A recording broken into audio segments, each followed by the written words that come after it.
Ben bonjour tout le monde. On me dit que parfois, quand on parle d'environnement, ça devient comme alarmiste, et puis on parle de crise, et puis c'est déprimant. Puis parfois on dit, ben quand on parle de nature, parfois tu es un peu trop romantique, et puis ça parle des beaux petits oiseaux, puis des belles petites grenouilles, puis des arbres. Bon, ben je vous parle des deux aujourd'hui. On va juste mélanger les deux dans cette présentation. Merci pour la belle introduction. Si vous voulez en savoir plus, ben, j'ai un côté de sciences. J'ai fait presque une maîtrise en sciences de l'atmosphère à l'UQAM, et puis j'ai été enseignant de sciences. Encore aujourd'hui, mon emploi, c'est au service météo, service météorologique canadien. J'aide notamment d'autres scientifiques à s'exprimer au niveau de la science en public. Mais évidemment, j'ai l'autre plan parce que j'ai été animateur de pastoral pendant une vingtaine d'années. Et puis, juste de développer ma spiritualité. Mais mes deux dimensions se parlaient. D'un côté, c'était toute cette sensibilisation à l'environnement, puis de l'autre côté, mon parcours de foi. Puis les deux se sont rencontrés pour donner un mélange intéressant qui permet de voir à travers les yeux de la foi les enjeux environnementaux, puis la relation qu'on peut avoir à la nature. Ah oui, la petite tasse de thé avec les nuages, c'est pour dire que la météo, c'est ma tasse de thé. Alors, quand j'étais venu vers 2005-2006, j'avais même pas rencontré ma future épouse. Fait qu'il y a eu beaucoup de développement depuis. On voit maintenant ma famille, 3 enfants. Le petit David vient tout juste de naître, ça fait 2 mois et demi à peu près. Fait que non, il ne fait pas encore ses nuits, et puis je vais tenter de rester réveillé pendant toute cette présentation. J'ai écrit le livre « Prendre soin de la création », qui est un guide pratique pour passer à l'action, un guide pastoral qui décrit ce que font déjà des églises, puis donne des points de repère théologiques pour s'engager au niveau de l'environnement. Et j'ai été plagié par le pape. Mon livre a été publié en 2014. J'en ai parlé à Monseigneur Berthelet. Je lui ai dit, est-ce que je devrais envoyer mon livre là, à sa sainteté? Puis il a dit, envoie-le pas juste au pape actuel, envoie-le aux deux. Donc je l'ai envoyé aux deux. Et puis la copie que j'ai envoyée s'est ramassée à la commission pontificale pour l'écriture de Laudato Si. Et puis, dans ce département-là, mon livre a circulé, ils s'en sont commandé d'autres copies, je ne le savais pas. Puis, ça a notamment contribué à l'écriture de Laudato Si. Et puis, il y a un de mes paragraphes à la page 25 qui s'est retrouvé au paragraphe 67 dans l'encyclique Laudato Si. C'est 3 passages bibliques, je les ai mis en couleur là, sont dans le même ordre, sont exactement la même idée qui est présentée. Donc, j'ai décidé de ne pas le poursuivre pour copyright, là. J'ai plutôt trouvé que c'était un bel honneur. Et puis, on m'a dit par la suite que il est maintenant cardinal Michael Cherney, qui faisait partie de l'écriture de la future encyclique, qui est un Canadien. Il a dit, Normand, quand ton livre a commencé à circuler puis inspirait des gens qui écrivaient Laudato Si, on aurait dû t'inviter. Il dit, c'est l'un de mes regrets. Il dit, en plus, ça aurait fait un francophone. Donc, la version française de Laudato Si aurait été mieux révisée. Mais ça, c'est une toute autre question, ça. Plus récemment, depuis la dernière année et demie, je suis sur un groupe de travail mené par le Vatican pour que Laudato Si ne soit pas seulement un grand écrit qui se met dans la bibliothèque parmi les autres grands écrits, mais que ça devienne vraiment un appel à l'action. Donc, il y a maintenant une plateforme d'action Laudato Si. Et puis, donc, j'ai aidé à la créer. Je fais partie du comité qui donnait ces idées en partageant mon expérience avec le réseau des Églises vertes. La pandémie a aussi fait que je travaillais de la maison à ce moment-là plutôt que de devoir me déplacer. Et puis, lorsque les enfants se couchaient le soir, eh bien, je mettais veston, chemise, et puis j'allais devant une caméra, et puis j'ai filmé des dizaines et des dizaines d'heures. Donc, j'ai filmé des cours en ligne pour l'écologie chrétienne. Et depuis peu, Les SNJM, que j'aime beaucoup, beaucoup, puis je leur envoie plein de bisous, ont décidé de financer cette plateforme d'éducation.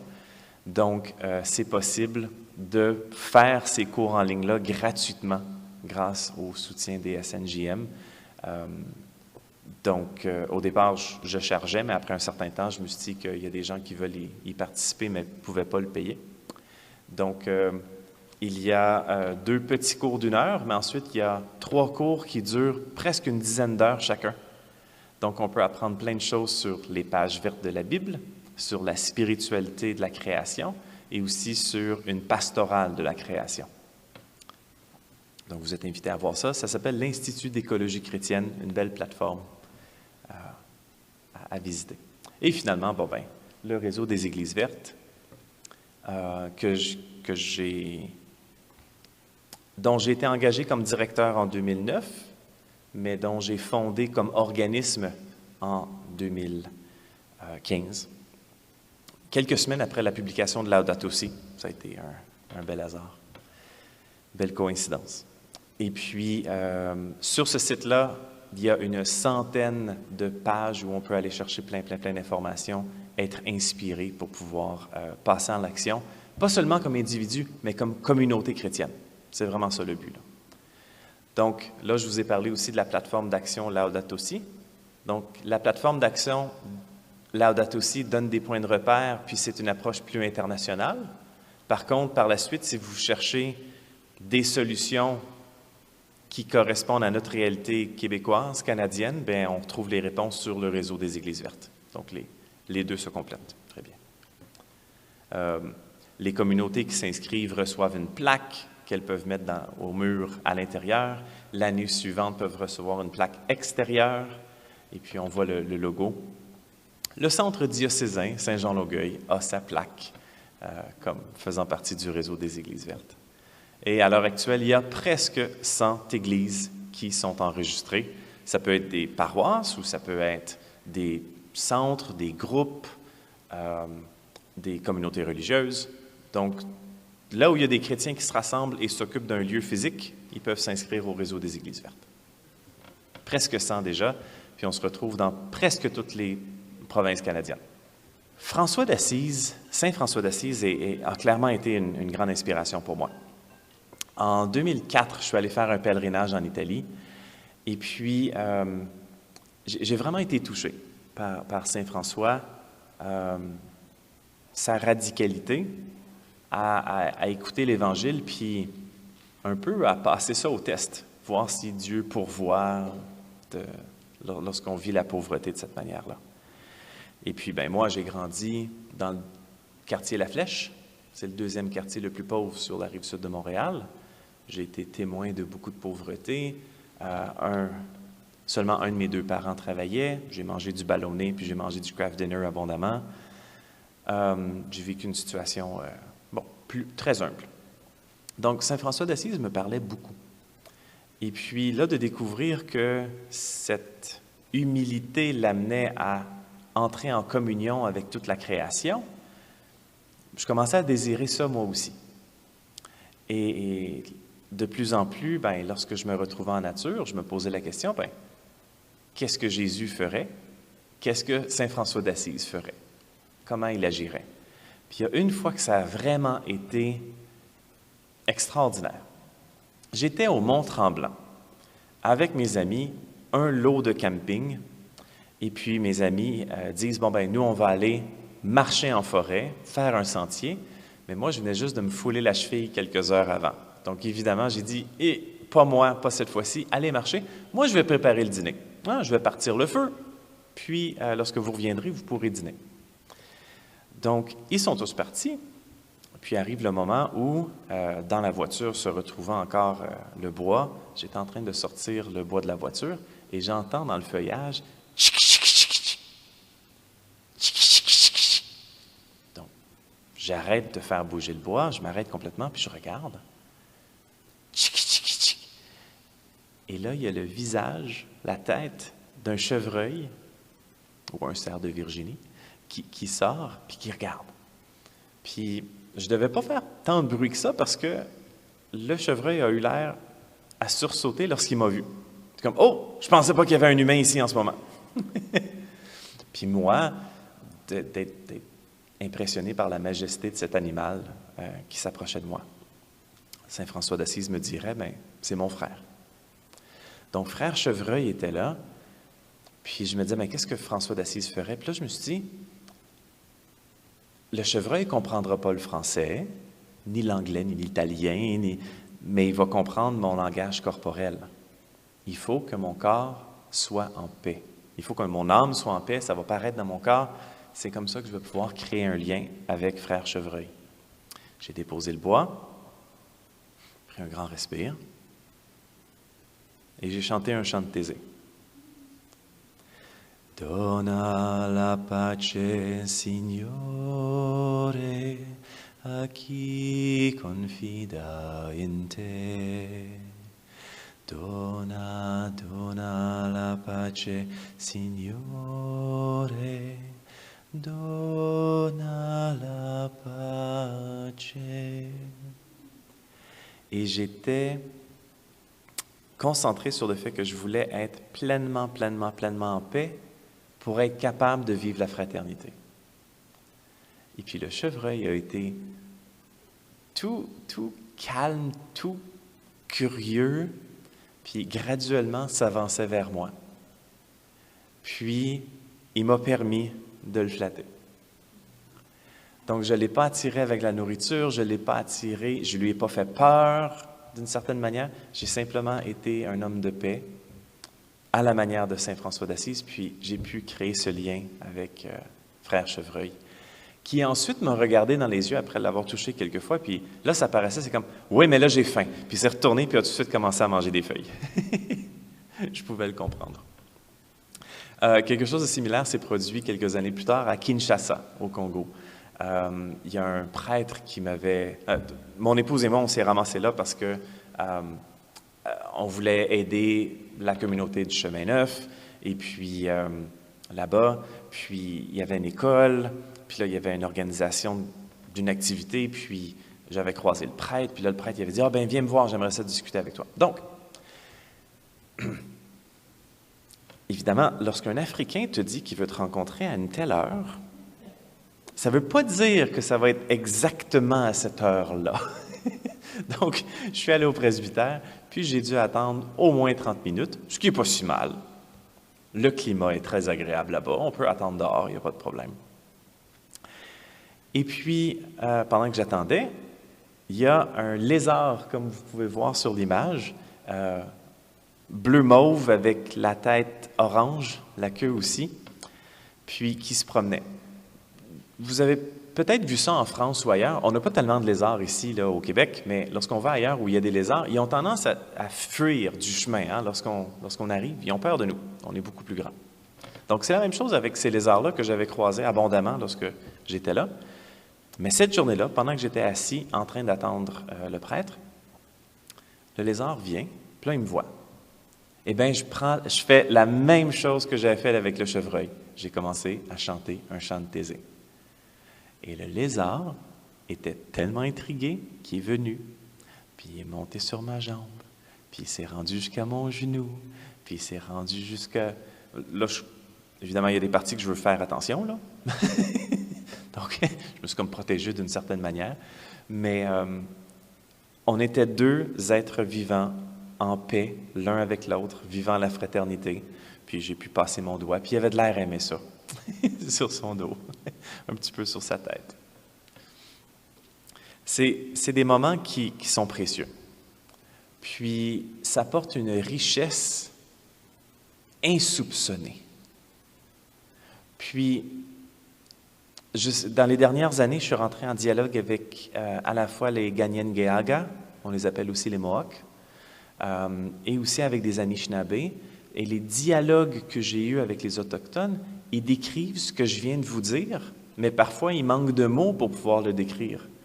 Mais c'est cette relation avec la nature qui est plus intime que juste être un citadin qui voit la nature comme étant donc un beau paysage. Mais c'est beaucoup plus. Nous sommes tous des êtres vivants interreliés. Donc, je vous ai raconté des belles histoires, Maintenant, ça me fait un peu penser à Jésus qui dit, ben, vous vous inquiétez, regardez les oiseaux du ciel. Ils ne sèment ni ne moissonnent, et pourtant mon Père au ciel leur donne tout ce qu'ils ont besoin. Regardez les fleurs des champs. Ils ne travaillent pas, ne filent pas, et pourtant ils ont les plus beaux vêtements, même plus beaux que Salomon dans toute sa splendeur. Alors cherchez d'abord le royaume, et le reste vous sera donné. Ce récit biblique, je l'aime beaucoup parce que, premièrement, ça me montre que Jésus était un observateur de la nature, pas juste un charpentier. Aussi, et ça, c'est quelque chose qui est dans ce récit, notre Père pourvoit, et ça, c'est moi qui l'ajoute, grâce aux équilibres écologiques. Okay? Ça, c'est une question existentielle que je me posais. Parce que je me disais, OK, Seigneur Jésus, tu m'as dit de ne pas m'inquiéter parce que notre Père pourvoit à toute la création, pourvoit même aux animaux, même aux plantes, aux belles fleurs. Bien, comment ça se fait que mes frères et sœurs en Haïti ont de la misère à s'alimenter? Pourquoi au Sud-Soudan, en ce moment, il y a tant de difficultés? Pourquoi il y a des gens qui ne réussissent pas à manger, même à tous les jours? Seigneur, tu m'enseignes de ne pas m'inquiéter parce que tu vas pourvoir, mais tu ne sembles pas pourvoir à certains endroits. Ça m'a chicoté longtemps. Donc, j'y ai médité, j'y ai pensé, puis là, je me suis dit, c'est pas exactement dit comme ça, mais notre Père pourvoit grâce aux équilibres écologiques. J'ai mis ça en contraste avec un livre qui a été publié dans les années 60, dont on a la réputation que c'est le premier livre écologique. Ou peut-être le deuxième, si on considère Farmer's Almanac. Mais celui-là, Silent Spring, ou en français, Un printemps silencieux, par Rachel Carson, c'est ce livre-là qui a inspiré David Suzuki, soit dit en passant, le plus grand écologiste canadien. Ça raconte que, en épandant dans les champs des pesticides, ça tue les pestes, qui est une bonne chose parce qu'on ne veut pas que ça mange la récolte, mais qui est une mauvaise chose parce que là, c'est en train de détruire tellement d'insectes qui ont chacun leur rôle et qui sont source première de nourriture pour tous les oiseaux insectivores. Nous, au Québec, un des plus beaux oiseaux insectivores qu'on a sur notre territoire, c'est l'hirondelle. De toute ma vie, je n'ai jamais vu une hirondelle. Je suis né en 1980 dans la ville, mais je suis allé en campagne quelques fois, puis pourtant, j'aurais dû avoir l'occasion. Les hirondelles, il en manque 88% aujourd'hui à comparer à ce qu'il y avait au début des années 80. On a tué les insectes, leur source première de nourriture. Donc, le livre ici dit qu'on va se ramasser avec un printemps silencieux, on n'entendra plus les oiseaux chanter parce qu'on aura éliminé la source de nourriture des oiseaux insectivores. Donc là, je reviens encore. Jésus, tu viens de me dire que je ne devrais pas m'inquiéter parce que tu pourvois aux oiseaux. Je regarde, puis il manque d'oiseaux. Seigneur, qu'est-ce que je n'ai pas compris?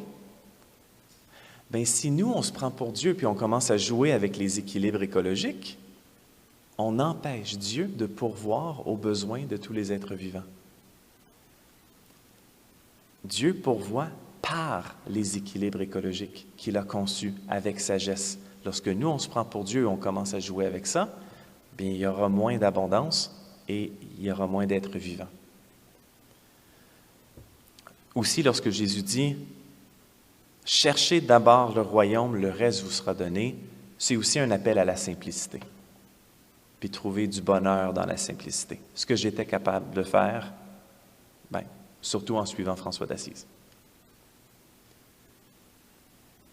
C'est évidemment un discours contre la surconsommation.